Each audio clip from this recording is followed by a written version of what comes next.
Shalom, salam nafas pagi. Kasih karunia dan damai sejahtera dari Tuhan kita Yesus Kristus ada dalam kehidupan Bapak, Ibu, Saudara, dan anak-anak. Kita berjumpa kembali dalam Renungan Nafas Pagi yang hari ini didasarkan dari Kolose pasal ketiga, ayat 1 sampai dengan ke-11. Sebelum kita merenungkan sabdanya, mari kita menyatukan hati di dalam doa. Bapa yang penuh kasih, kami mengucap syukur atas setiap anugerah dan kasih-Mu yang besar di dalam hidup kami. Dan kami percaya inilah cara dan kemurahan-Mu yang senantiasa menyelamatkan kami dengan kekal. Maka kebenaran firman-Mu yang hendak kami renungkan bersama menjadi aliran kehidupan yang senantiasa memperbarui seluruh tubuh jiwa roh kami. Oleh karena itu Tuhan, berfirman-Lah, kami siap mendengarkannya. Jamahlah kami dengan kuasa-Mu ya Tuhan Yesus. Dan mohon ampun atas setiap dosa pelanggaran kami Tuhan. Kuduskan dan layakan kami melalui kesempurnaan, berkat, dan keselamatan yang dari-Mu. Di dalam-Mu ya Tuhan Yesus, Sang Sumber kehidupan dan keselamatan, kami naikkan doa ini dengan syukur dan percaya. Amin. Kolose pasal 3, ayat 1 sampai dengan ke-11, demikian sabda Tuhan. Karena itu, kalau kamu dibangkitkan bersama dengan Kristus, carilah perkara yang di atas, di mana Kristus ada, duduk di sebelah kanan Allah.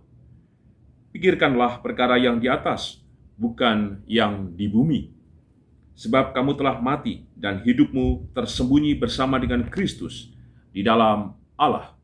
Apabila Kristus yang adalah hidup kita menyatakan diri gelap, kamu pun akan menyatakan diri bersama dengan Dia dalam kemuliaan. Karena itu matikanlah dalam dirimu segala sesuatu yang duniawi, yaitu perjabulan, kenajisan, hawa nafsu, nafsu jahat, dan juga keserakahan yang sama dengan penyembahan berhala. Semuanya itu mendatangkan murka Allah atas orang-orang durhaka. Dahulu kamu juga melakukan hal-hal itu ketika kamu hidup di dalamnya. Tetapi sekarang buanglah semuanya ini, yaitu marah, geram, kejahatan, fitnah, dan kata-kata kotor yang keluar dari mulutmu. Jangan lagi kamu saling mendustai, karena kamu telah menanggalkan manusia lama serta kelakuannya, dan telah mengenakan manusia baru yang terus-menerus diperbarui untuk memperoleh pengetahuan yang benar menurut gambar haliknya. Dalam hal ini, tiada lagi orang Yunani atau orang Yahudi, orang bersunat atau orang tak bersunat, orang barbar atau orang Skit, budak atau orang merdeka, tetapi Kristus adalah semua dan di dalam segala sesuatu. Berbahagialah kita yang merenungkan sabda Tuhan, dan berbahagialah kita yang percaya. Haleluya. Amin. Bapak, Ibu, Saudara, dan anak-anak, tema Renungan Nafas Pagi hari ini adalah kudus sekaligus berdosa. Baju yang saya kenakan tentu sering saya cuci, dan kemudian setelah dicuci disetrika. Apa jadinya ketika baju ini tidak saya cuci? Tentu tidak sebersih ini, tidak sewangi ini juga. Kalau tidak dicuci, tentu bau. Banyak bakteri yang menempel. Dan saya pun yang memakainya akan merasa tidak nyaman. Dan bisa jadi orang-orang di sekitar saya akan terganggu. Saya yakin juga dilakukan oleh Bapak, Ibu, Saudara, dan Ayah Kakung, Ayah Putri. Bukan hanya baju, ya handuk, kemudian nyikat WC, menyapu lantai, dan mengepelnya, dan semuanya bersih-bersih. Dalam rangka apa? Supaya kelihatan baik, bagus, dan menarik, serta indah. Dan bersih tentu saja, menghindari dari kuman, apalagi dalam masa pandemi ini. Demikian juga Kolose 3 ayat 1 sampai dengan ke-11. Menggambarkan kekudusan, kesucian, kebersihan, akan hidup yang harus kita jaga. Dimulai dari ayat yang ke-10. Dan telah mengenakan manusia baru yang terus-menerus diperbarui untuk memperoleh pengetahuan yang benar menurut gambar haliknya. Kita sudah ditebus. Kita sudah diberikan keselamatan dan anugerahnya besar atas kita. Tetapi kata tadi, diperbarui.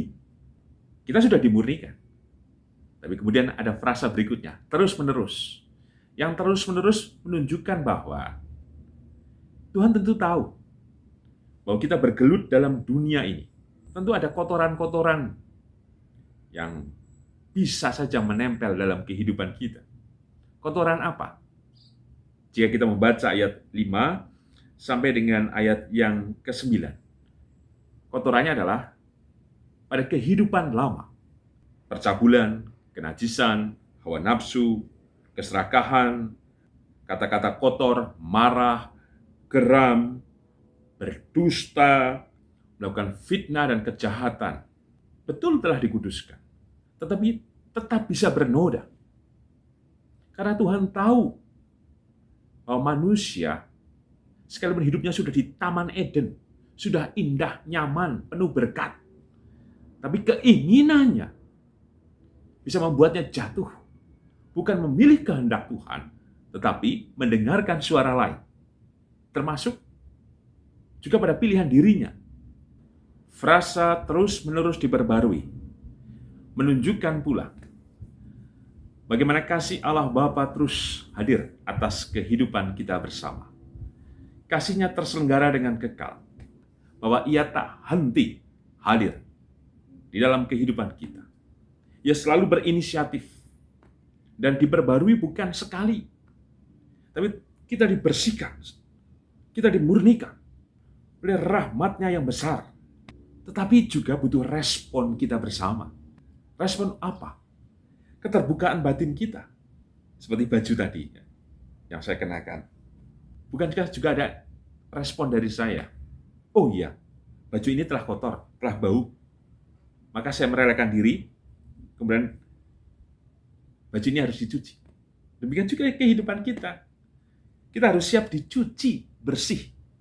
Tentu dengan berbagai hal, banyak perkara, segala hal juga. Dengan rupa-rupa kehidupan yang kita tempuh. Dan dalam proses ini, kita menjadi tahu dan jika kita maknai dengan dalam, seperti di ayat ke-10 kembali, akan semakin membuat kita memiliki pengetahuan yang benar tentang Tuhan. Sehingga kecenderungan kita bukan memilih pada kemanusiaan lama kita, tetapi kita akan senantiasa hidup dan menghidupi kemanusiaan kita yang baru di dalam Kristus. Bukan hanya sekedar mengenakan pakaian atau identitas Kristen saja, tetapi yang dibaharui adalah kehidupan seluruh tubuh jiwa roh kita. Rasa kita, sudut pandang kita, hidup kita, perilaku kita. Jika itu dilakukan, yakinlah, kita yang disebut manusia baru akan semakin bertumbuh, akan semakin mengenal siapa Tuhan. Pesan apa yang kita terima dalam renungan nafas pagi hari ini? Yang pertama, kita perhatikan ayat 1 dan kedua. Carilah perkara yang di atas. Pikirkanlah perkara yang di atas. Bukan dunia ini. Artinya apa? Bahwa kita harus senantiasa tertuju. Kalau kita sudah yakin bahwa kita diselamatkan, maka syukur kehidupan yang harus kita nyatakan adalah kita senantiasa merenungkan sabdanya, percaya kepada sabdanya, dan bertindak menurut kebenaran firman-Nya. Karena jika tidak, pasti pikiran kita pada kemanusiaan lama kita, atau kita yang sudah mengaku atau berusaha hidup saleh, tetapi karena kita masih tidak tertuju pada perkara yang di atas, maka tadi seperti kuman-kuman atau bakteri, kemanusiaan lama itu nempel kembali, sehingga dimungkinkan kita akan menebar fitnah, kebencian, kejahatan, percabulan. Dan realitasnya bagaimana? Bukankah itu masih terjadi dalam kehidupan kita? Saya juga, Bapak, Ibu, Saudara, yang kakung, yang putri. Yang kedua, dimulai dengan sebuah pertanyaan. Apakah ada di antara kita yang benar-benar bersih? Kalau saya mengaku saya tidak bersih. Bagaimana dengan yang kakung, yang putri, Bapak, Ibu, Saudara, dan anak-anak? Saya yakin jawabannya sama. Kalau kita sadar bahwa kita tidak bersih, apa yang harus kita lakukan? Bukankah kita sebenarnya tidak mau mengenakan pakaian yang kotor karena tidak nyaman dan lain sebagainya? Maka yang harus kita lakukan tentu saja adalah kita mau dibersihkan. Lalu caranya bagaimana? Perlu sebuah inisiatif dalam kesadaran diri. Kita akan susah berubah sebenarnya. Semakin bertambah umur, yang seharusnya membuat kita semakin dewasa, dan semakin kita diperbarui, dan kita memiliki pengetahuan yang benar kepada Tuhan, kita menjadi semakin rendah hati, semakin tenang, dan bisa mewartakan damai sejahtera. Tapi bukankah sulit untuk kita wujudkan? Maka biarlah kita mau membangun kehidupan yang terbuka. Tanggalkanlah dengan berani kehidupan kita yang tercela dan tidak baik. Karena itu mengganggu, seperti hanya bakteri atau virus. Membuat kita tidak sehat, tapi menjadikan kita rapuh secara iman. Bahkan dalam relasi dengan sesama. Tapi justru dalam kemanusiaan baru kita di dalam Kristus, kita menemukan kesegaran dan keselamatan yang sendiri dari Kristus Tuhan. Sebagai penutup, tema renungan nafas pagi hari ini, kudus sekaligus berdosa. Martin Luther sebagai salah satu tokoh reformasi gereja mengatakan kudus sekaligus berdosa. Ditujukan bagi gereja dan orang-orang percaya. Ia sedang memberikan kekuatan bahwa mereka tidak boleh kemudian menganggap diri lebih suci dari yang lain. Supaya mereka juga waspada dan berjaga-jaga senantiasa. Demikian juga atas kita. Persekutuan gereja atau kehidupan orang-orang percaya tidak akan pernah lepas dari dosa itu sendiri. Lihat saja gambaran di gereja. Apakah ada yang benar-benar menemukan damai sejahtera di gereja? Betul ada.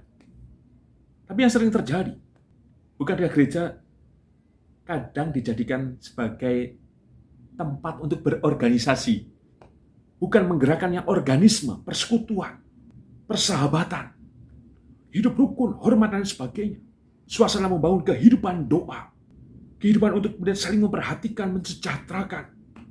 Siapa ya yang tidak sekolah? Siapa ya yang berkekurangan? Siapa yang kemudian butuh laptop untuk kuliahnya? Siapa ya anak-anak kita dalam masa pandemi ini tidak punya HP untuk sekolah online? Mungkin ada yang memikirkannya. Ini menjadi titik perhatian kita bersama. Untuk itu mari kita bangkit. Bahwa kita diperbarui terus-menerus oleh Kristus. Maka kita harus tertuju kepada Kristus.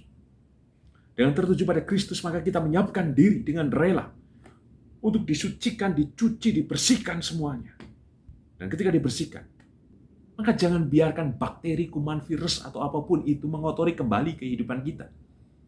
Kudus sekaligus berdosa.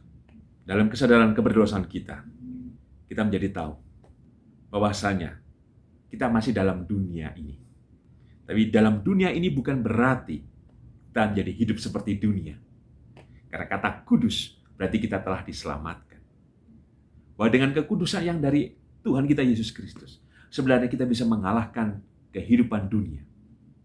Jika kita memang berpikir